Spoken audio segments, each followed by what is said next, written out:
like and subscribe. What's the biggest indicator you have a crush on someone? I'm normally pretty humorous without trying too hard, because basically I don't give a. But the second I start liking someone, I turn into an awkward dumbus who tells stories with no climax. Trying to better yourself in even the slightest ways possible to seem more appealing to them. Your heart drops and starts beating faster if you see them unexpectedly.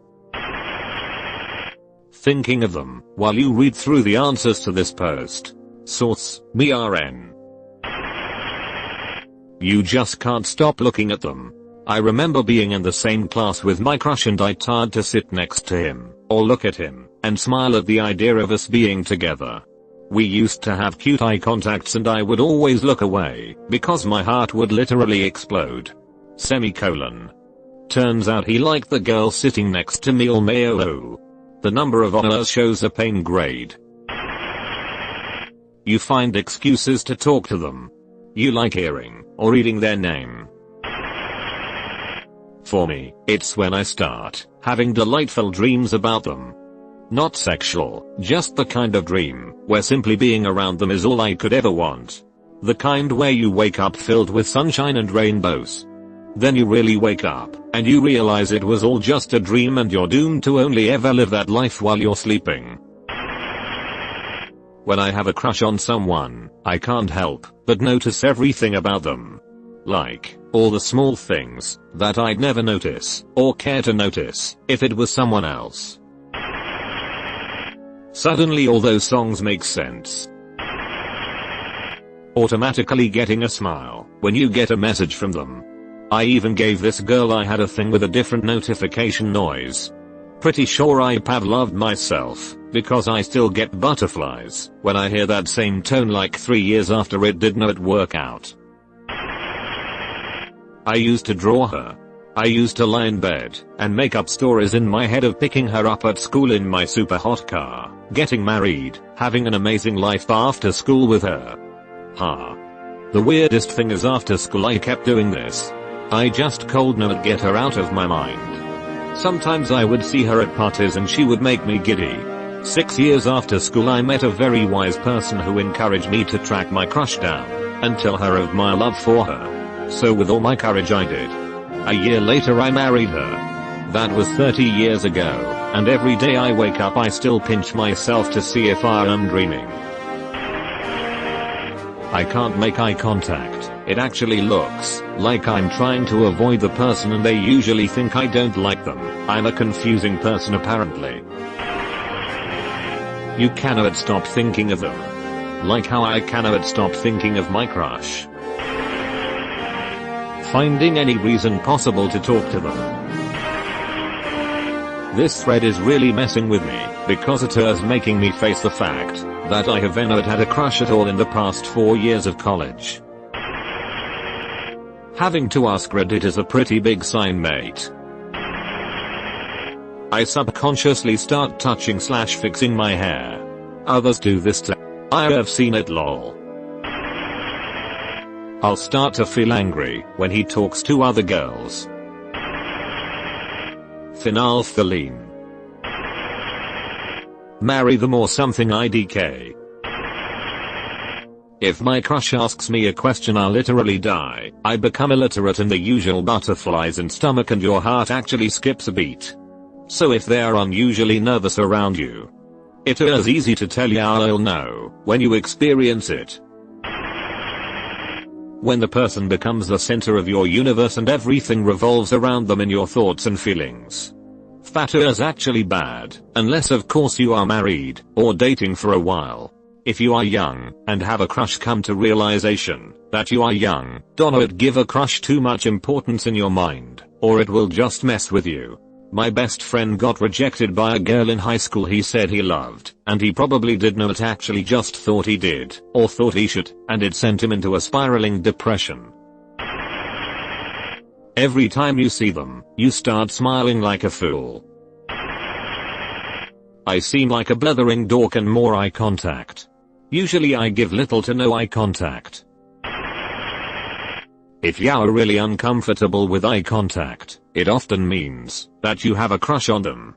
Funny story of an extreme case of this. Once I had a crush on a girl and she ended up hating me for it. I screwed up really bad, but that does not matter, and we had assigned seats across from each other in our science class.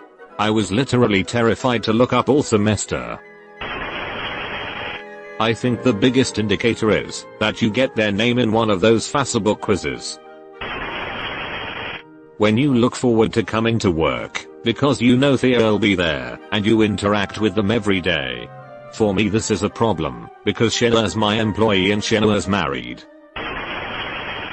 When I'm afraid of her, and yet I'm excited to see her. Pretty much sums it up tbh. You just lose control over your mind, whenever they come around. Like you do everything you can to get her attention.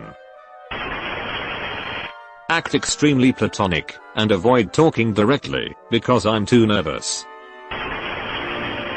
I act weirdly, when she's mad at me, or sad for some reason I become extremely negative. I can only think negatively, that no one likes me, that is true. I ain't gonna get nowhere in life and I have suicidal thoughts. For me it's, when I see her face in every other girl I see. I'll start seeing her face in actresses, singers, anyone.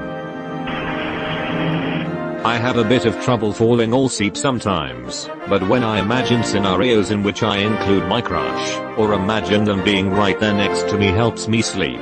It doesn't work with anyone other than those I've had crushes on. Hoping every snap is from them.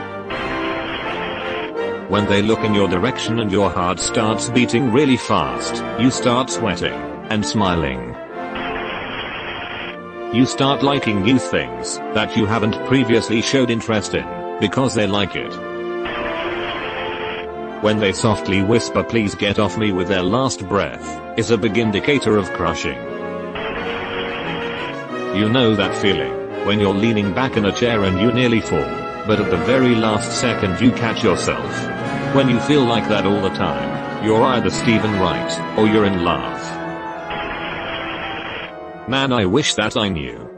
A couple years back there was this girl that I liked. We would talk a little bit in the class, that we had, but it was nothing too serious. When I told my brother that I liked her, his girlfriend told me that this girl would lead people on quite often. It wasn't a huge deal for me. I would still talk to this girl here and there, but with no plans to do anything about it. Then next year started, and in my writing class my assigned seat was right next to her. It was weird, she started to talk to me a lot more, and was initiating most all of the conversations. Then she invited me to go trick or treating with her and her friends. I keep in mind what my brother's girlfriend said and said that I probably couldn't go. She kept asking me to go throughout the day and even offered to give me a ride. So I eventually caved in, and went with her. Everything stayed the same for about a month. She kept talking to me a lot, but I still didn't ask her out. And then she bought me a birthday present. A couple days prior her brother, who I was friends with, asked me what my favorite candy was. Then on my birthday she gave me this candy and a cute little note. I was really surprised. I've dated girls that have done less than that for me, so I started to seriously consider asking her out. I decided to talk to my brother's GF about it again, and I told her what was going on. She said that this girl has never been like this to people, that she has lead on, and she though I should go for it. So only days later I grew a pair, and asked this girl out. Just for her to tell me that she was interested in someone else. I've been pretty much terrified of talking to girls since. The disquietude after they've yet to respond to a mundane text message and you're now misconstruing their silence as dismissal from their life. That intoxicating anxiety can be quite indicative of who you're infatuated with. You're never perturbed by people who have a negligible position in your life, but you're disproportionately anxious towards those you hold great affection for. You've been visited by the ghost of a very important man. Pay your respects by liking and subscribing, and he'll grant you 3 weeks of good luck.